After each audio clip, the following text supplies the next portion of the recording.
नमस्कार, हम रिंकू तिवारी दुबई से स्वागत बा आप सबके हमारे चैनल पे। आज आप सबके बहुत ही सुंदर एगो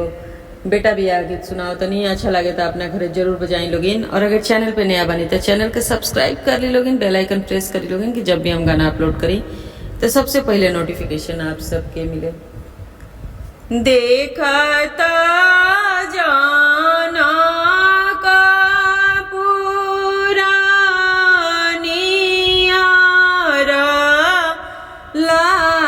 लागेला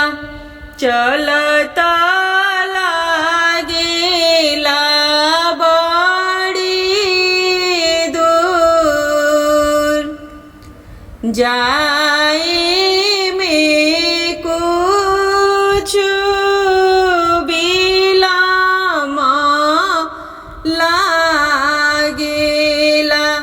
जब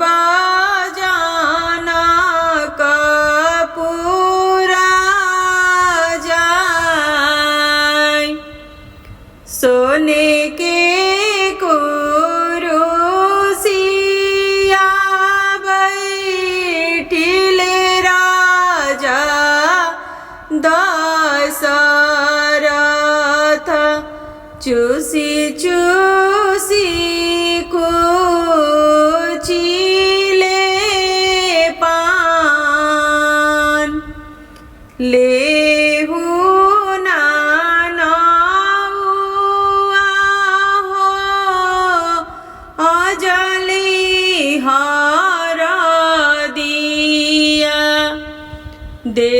देशवाने वाती भालो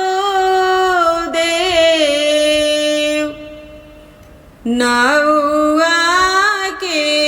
भेसा धैले बोलेली नाउनिया सुनी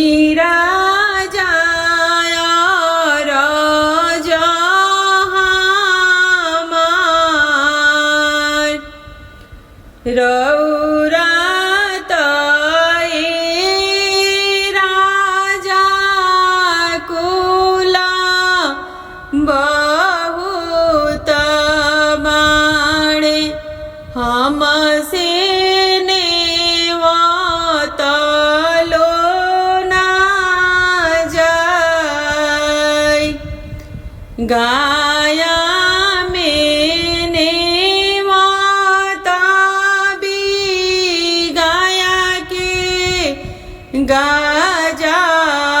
गाजाधर काशी नेवत विश्वनाथ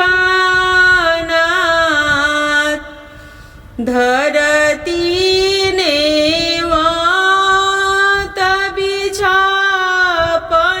कोट देवता भैया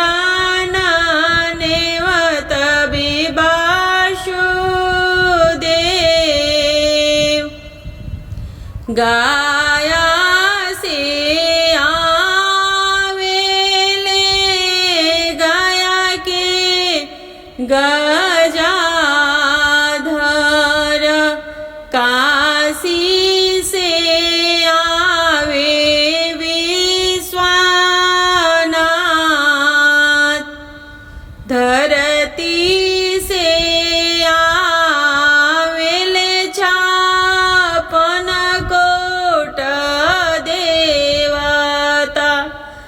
भैया नायावे वासुदेव सोने के मचिया बैठल रानी रुकुमिणी झहर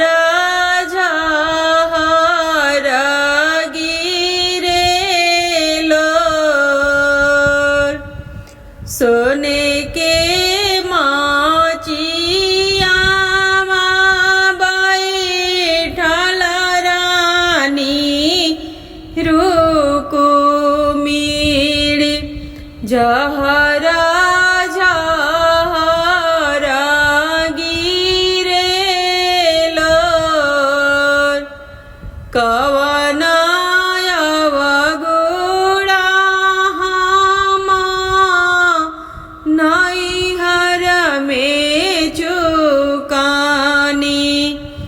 भैया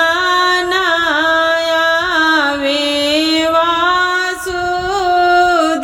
वासुदेव कवन अवगुण हम नैहर